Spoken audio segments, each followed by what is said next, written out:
channel. Happy New Year guys. Today is January 1, 2026. Ayan. Unang araw guys.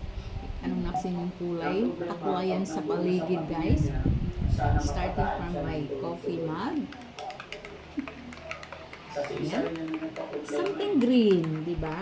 Kulay ngayon, kakulayan. Tapos ang ulam ko din ay something green. Ayan. Gulay guys. Yung handa namin kahapon. Yung mga tira-tira. Ayan, tapos daing. Ayan, may daing. Yan lang ang ulam ko guys. Gulay. Although mayroon doon chicken sa anak ko. Ayan, yung tayong pero parang masarap magkamay. Masarap magkamay. Kasi yung tayong okra.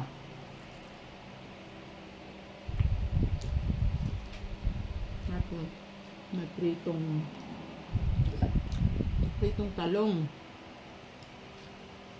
Kailangan natin ng sausawan. Ang sausawan ko ay bagoong na may kamatis. 4 months pa lang. Sinasabi ko sa inyo. Kaya. Tapos mayroon din ako ditong suka para sa daing. Karaos din ang ating bagong taon kagabi guys. Hindi ako lumabas ako sandali para mag-join sa anak kong nagwawala doon sa labas. Enjoy yung anak ko. Kasi sigaw sa Happy New Year, Mama, labas ka! Kasi iniiwasan ko ngayong usok guys dahil may asthma ako. Tapos talaga nagtatakip ako guys ng basang-basahan. Ganyan.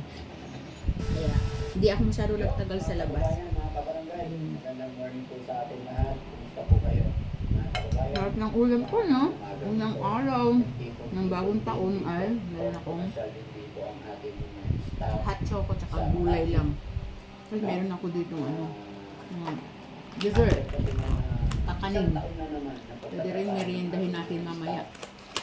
Kung mga biko tsaka bibingka.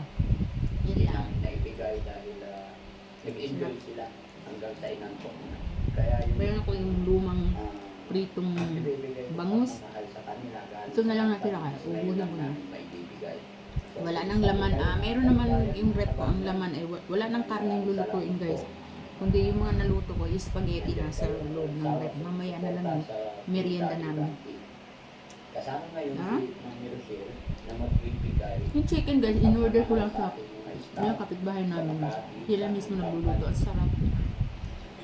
Ayun ko, na-marinated yata. Tapos, yung lasa niya, lasang masarap. Yung mantika niya, hindi siya lasang yung lumang mantika. Wala. Bago talaga yung nasarapan yung mura lang po. 185 isang buong medium size na manok. Ito na lang, natira. Kagabi, nilantakan ng anak ko. Anong oras siya natulog kagabi? Ako, siguro nakatulog ako guys, mga alas 2 na. Nako. Ayan. So, kain tayo guys. Masarap pagkamay. Sarado yung tindahan ko ngayon. Pahinga. Mamaya kami magsisimba. Nagising ako, tinanghali na ako nagising. Alas 9 na ako nagising. Thank you so much for watching guys. Kain tayo. Anong ulam niyo sa unang araw ng bagong taon? So thank you for watching. God bless.